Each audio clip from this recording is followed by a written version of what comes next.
histomikosis dan di sini adik-adik bisa lihat ya.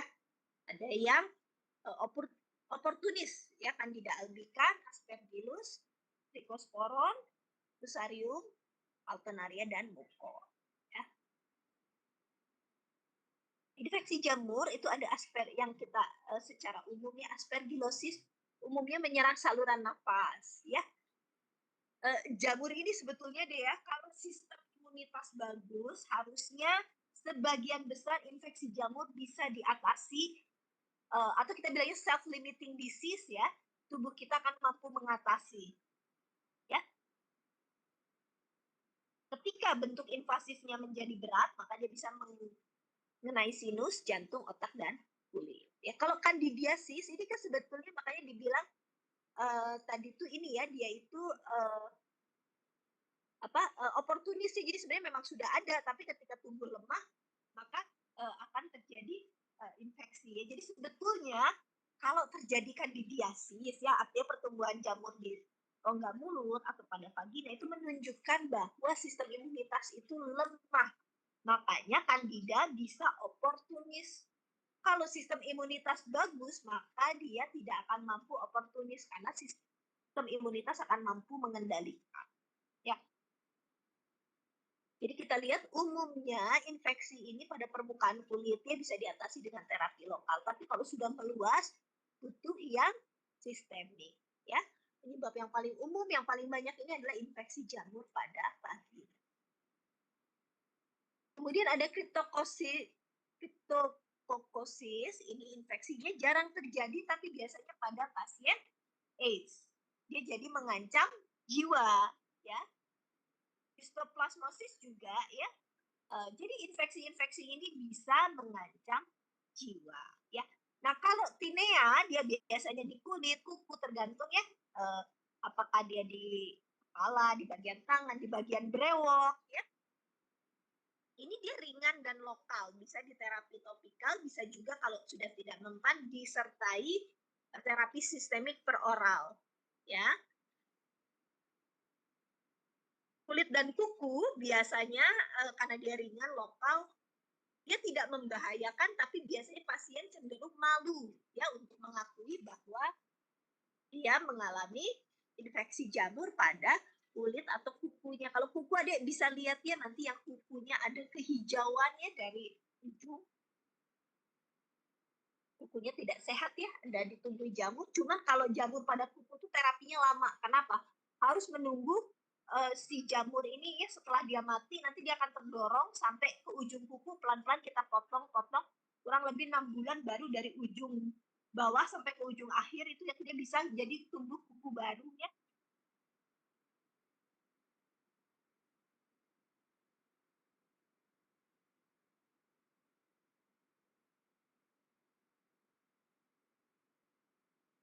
Nah ini kalau kita lihat ya. Tadi dinding sel bakteri. Jamur juga punya ya. Tapi kalau tadi peptidoglikan, kalau jamur ergosterol. Jadi beda ya. Bu, kok nggak bisa sih antibakteri dipakai? Oh, dinding selnya beda. Ya, kok amoksisilin nggak bisa sih merusak dinding selnya jamur? Iya, orang ini ergosterol. Ya. Yang bisa menghambat sintesisnya apa? Misalnya imidazol, ya, cotrimazole, ya, yang adik-adik mungkin kenal deh. Coba perhatikan sekarang iklan-iklan obat-obat panas ya. Isinya apa? Ya.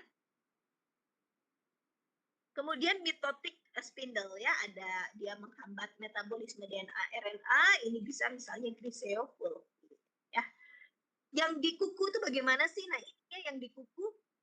Jadi obat ini lebih efektif ya dibandingkan diminum atau dibuat salep adalah kalau yang di kuku itu bentuknya cap kuku. Kenapa? Supaya nempelnya lama. Kalau waktu kontaknya lama, harapan kita bisa membunuh jamur lebih efektif. Nah, nanti masalahnya begitu dia mati, ya si jamurnya nggak bisa langsung dihilangkan, jadi dia nggak akan langsung rontok, tapi harus nunggu sampai kuku ini memanjang, baru dia terbuang. Sambil potong kuku, lama-lama kan dia ke ujungnya bisa kepotong, kebuang. Kalau di kulit, jadi kalau di kuku tuh lama ya, bisa paling sebentar 25 minggu, itu kurang lebih pokoknya 6 bulan sampai setahun kalau terapi di kuku. Ya, kalau di kulit kurang lebih 2 sampai 4 minggu. Makanya kalau panduan di kulit, dikasih tahu pasiennya ya, jangan pakai obat 3 hari berharap panunya hilang bersih semua.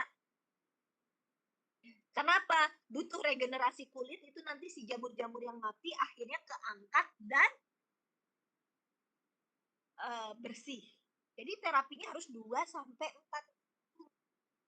Sementara sering banget tuh saya udah gonta-ganti nih panunya nggak hilang ya, udah gitu kita dikasih lihat lagi ya panunya itu ya di punggung di mana. 1 luas ya, 2 sulit dijangkau, juga karena kebersihan. Ingat kita di Bali ya, kita di Bali ini tropis, keringat, jamuran itu banyak terjadi ya di kaki ya, karena apa, pakai kaos kaki, keringetan, ditutupin sepatu, di punggung ya.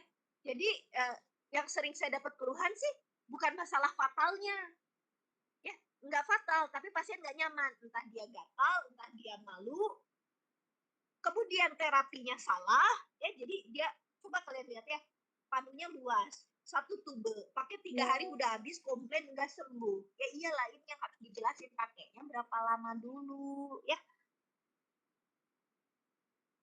Yang harus dijelaskan, ya. Kemudian ada amphotericin B, dia ini adalah antibiotik yang biasanya digunakan ketika jamur, infeksi jamur berat yang membutuhkan penanganan karena dia life threatening situation. Karena apa? Efek samping dia juga tinggi ya, jadi sebaiknya digunakan ketika ada life threatening uh, situation ya. Serapan di saluran cerna rendah sehingga biasanya digunakan intravena. Dieliminasi biasanya melalui ginjal ya atau jalur hepatik. Kemudian, nah ini yang penting dosisnya 0,5 sampai 0,6 miligram per kilogram bobot badan. Jadi kalau beratnya 50 kilo, ya maka 25 miligram ya dalam glukosa 5% selama 4 jam. Ya, bisa kita lihat.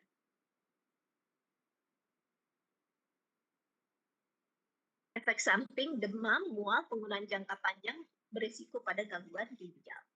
Kemudian di statin adik-adik bisa lihat ya adalah pada kandidiasis biasanya pada bayi. Kadang kalau dia minum susu, terutama susu formula, kadang-kadang di rongga mulutnya mengalami kandidiasis. Tapi tolong dibedakan ya kandidiasis dengan nanti ketika susu tidak pernah dibersihkan dari rongga mulutnya ya, terus dibedakan. Bayi itu seringnya jadi biasanya diberi statin,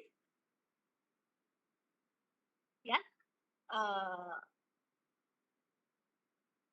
Ini bisa diberikan ya dosis oralnya bisa sih sebenarnya juga ya tetes ya kalau enak tuh ya. Jadi kalau untuk bayi. Kemudian ada flusitosin. Flusitosin ini antimetabolit ya. Penggunaannya lebih terbatas lagi dibandingkan amphotericin B ya. Adik-adik mungkin nanti ketemu flusitosin di antineoplastik ya. Nah, absorpsinya ini bisa dilihat ya, mudah diserap di saluran cerna. Kemudian diekskresikan melalui urin, aktif pada jamur Cryptococcus neoformans, Candida, Chromoblastomycosis. Dosisnya bisa dilihat ya 100 mg per kilogram bobot badan per hari. Dosisnya dibagi tiap 6 jam, jadi 4 kali. Ya, biasa dikombinasi dengan amphotericin B. Ini bisa dilihat resistensi dan efek samping. Kemudian derivat azol, ini yang paling banyak. Paling banyak, kenapa? Tadi dibilang ya, fungsi ini rata-rata bisa diatasi jika sistem imunitas baik. Kalaupun sampai ada gangguan, kita masih bisa handle yang menggunakan oral. Obat-obatan seperti amphotericin B biasanya adalah jika infeksi jamur sifatnya life threatening. Kapan bisa life threatening? Biasanya ketika sistem imunitas rendah. Ya, Kalau pada pasien normal biasanya kita hanya cukup menggunakan obat-obatan seperti ini ya, oral seperti ketoconazole, fluconazole, itraconazole. Kalau topikal itu ada cotrimazole dan miconazole. Ya, jadi adik-adik bisa lihat, oh kalau golongan azol biasanya pasti anti jamur, kecuali cotrimazole karena sulfamethoxazole itu antibakteri. Ya, tapi kebanyakan azol yang lain adalah kelompok derivat azol anti jamur. Ya, kita bisa lihat aktivitasnya aktif terhadap Candida albicans, turunan ini ya varian Candida dan Blastomyces dermatidis, Histoplasma capsulatum. Nah, bisa dilihat ya, yang paling banyak Candida sebetulnya, jadi paling banyak digunakan untuk candidiasis. Fluconazole ya, anti jamur, lihat indikasi spesifik pada dosis, gangguan ginjal, kehamilan itu perlu diwaspadai. Dosis tinggi ini ada teratogenik loh pada hewan, jadi hati-hati kalau penggunaan anti jamur pada saat hamil ya dan menyusui. Kemudian efek samping ada yang mual, muntah, diare, sakit perut, kembung, kadang-kadang disertai ruam. Bisa dilihat. Dosisnya kita lihat ya. Vulvovaginalis candidiasis enaknya cuma 1 kali, dosisnya tunggal. Tapi kalau tinea pedis ya bisa 1 kali per minggu, kemudian diulang sampai 4 minggu ya. Bisa 1 kali aja, bisa 1 sampai 4 minggu. Jadi 4 dosis jadinya ya. Kalau blastomikosis ringan hingga sedang 400 sampai 800 mg per oral selama 6 bulan. Jadi itu dilihatnya perbedaannya infeksinya seperti apa sih ya. Jamur topikal itu cukup 1 kali loh, paling maksimal diulang sampai 4 kali. Ini kalau ada blastomikosis ini bisa selama 6 bulan ya. Itraconazole ya, ini sebenarnya mirip juga ya, candidiasis orofaring, vulvovaginalis ya, pityriasis versicolor, infeksi dermatofita lainnya. Atau terapi pemeliharaan pada pasien AIDS ya. Bisa dilihat ya, mirip sih, efek sampingnya mual ya, saluran cerna, alergi ya, seperti itu ya. Candidiasis berapa ya? Candidiasis vagina bagaimana? Ini dilihat ya, kalau pada pasien AIDS beda lagi ya dosisnya. Jadi sebenarnya yang berat itu adalah ketika ada gangguan imunitas ya. Perkembangan jamur bisa menandakan juga rendahnya sistem imunitas. Selain pasien AIDS, juga yang rentan adalah pasien dengan transplantasi organ, karena mereka harus minum obat ya untuk menekan imunitasnya agar sistem imunitas tidak menyerang organ baru yang dianggap asing. Atau pasien terapi kanker juga sistem imunitasnya rendah ya. Karena apa, sistem imunitas sel-selnya banyak dirusak oleh obat-obatan anti kanker. Jadi nggak melulu karena HIV AIDS saja, cuman yang banyak sekali ditandai biasanya HIV AIDS. Ketoconazole ya, kemudian ada sama, kurang lebih sama ya. Efek samping mirip. Nah, ini keunggulan fluconazole adalah penggunaannya biasanya lebih pendek, dalam arti misalnya dosis tunggal tapi hanya diulang 4 kali. Tapi kalau ketoconazole ya 200 mg per hari, penggunaannya bisa sampai 14 hari misalnya ya, dosisnya seperti itu. Jadi ketoconazole ini walaupun dengan biaya lebih murah tapi penggunaannya lebih sering, sementara fluconazole dengan biaya yang lebih tinggi tapi pemberiannya enak ya kalau pemberian tunggal atau hanya 3 kali ya, 1, 2 hari pertama, kedua, ketiga gitu. Otomatis akan meningkatkan kepatuhan pasien sehingga keberhasilan terapi bisa dicapai.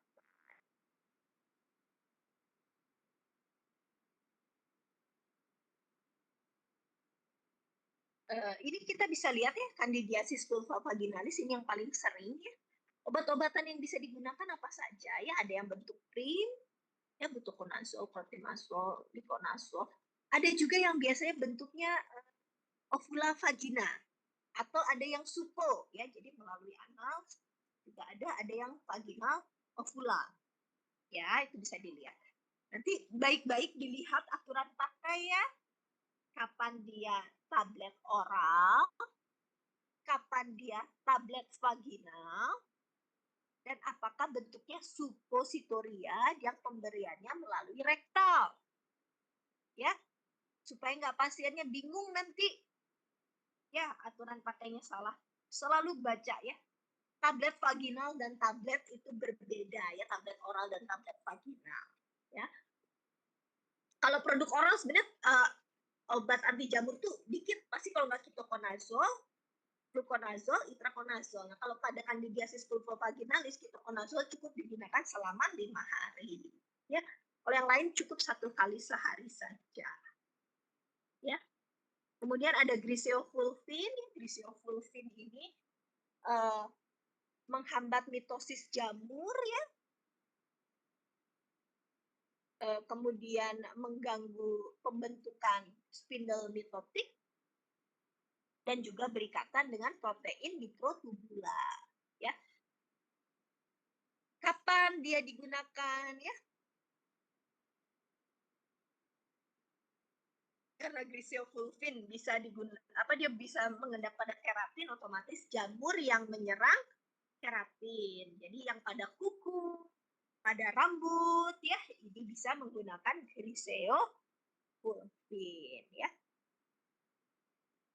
Dosis bisa dilihat ya 5 sampai 15 mg per kilogram bobot badan pada anak-anak, 0,5 sampai 1 gram untuk dewasa. Ya. Pada infeksi berat ya kita bisa gunakan 1,5 sampai 2 gram per hari dalam jangka waktu pendek. Ya, begitu biasanya ya. Begitu nanti kondisinya membaik, pasti akan diganti ke golongan Anzol biasanya. Ya. Nanti ini akan ketemu di farmakoterapi lebih detailnya ya. Efek samping secara umum, nah pemilihan anti jamur kalau kita summary ya, kalau mengalami aspergillosis kita bisa gunakan voriconazole ya. Jika dia berat kita berikan amphotericin B. Ya, atau amphotericin B dengan itraconazole atau amphotericin B dulu kemudian setelah membaik digantikan oleh itraconazole. Ingat ya, di garis bawahi amphotericin B digunakan apabila infeksi jamur berat, sistemik, atau life threatening. Ya. Kemudian kalau candidiasis, infeksi jamur vagina, kita bisa gunakan yang topikal ya, yang topikal lokal atau yang fluconazole oral. Kalau yang oropharyngeal itu kita bisa fluconazole atau itraconazole. Ya. Cryptococcus itu kita bisa amphotericin intravena dilanjutkan dengan fluconazole. Ya. Histoplasmosis kita bisa gunakan itraconazole, ketoconazole. Kalau saya summary sebetulnya ya, Dek ya, kalau dia berbahaya karena dia imunnya rendah atau infeksinya berat, gunakan amphotericin B dulu sampai kondisi terkendali. Setelah itu baru dilanjutkan dengan itraconazole, fluconazole. Ya. Kalau kondisinya ringan sampai sedang, gunakan yang fluconazole atau itraconazole. Kalau untuk yang candidiasis, nah itu kan ringan ya, boleh yang lokal atau yang fluconazole tunggal. Summary-nya sebetulnya segitu loh, Kak. Banyak kalau anti jamur. Lebih enak dibandingkan antivirus atau antibakteri. Ya. Baik, sampai sini ada pertanyaan tidak? Yuk kita bisa diskusi. Silahkan.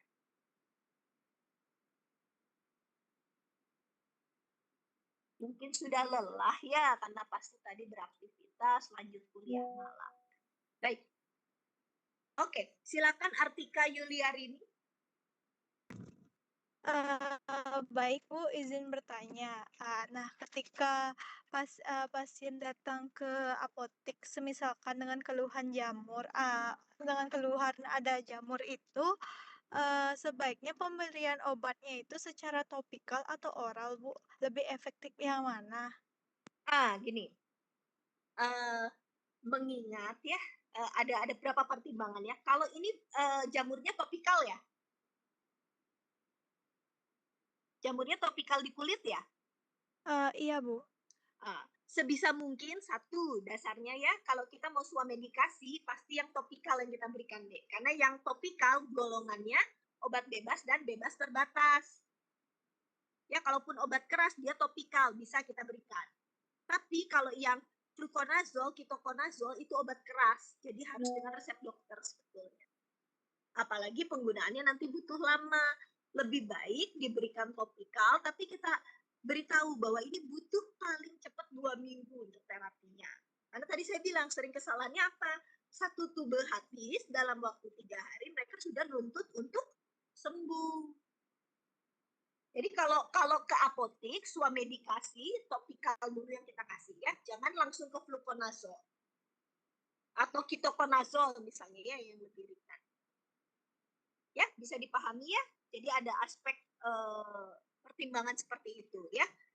Golongan obat ya, risiko, dan juga kondisi dia kan sebetulnya tidak berat kalau dia topikal itu sebaiknya kita obati lokal dulu. Ya, dan beban biaya deh. Kalau kita pakai obat-obatan yang oral ya, dengan waktu yang agak lama, risiko efek sampingnya tinggi, biaya pun akan tinggi. Bisa dipahami ya?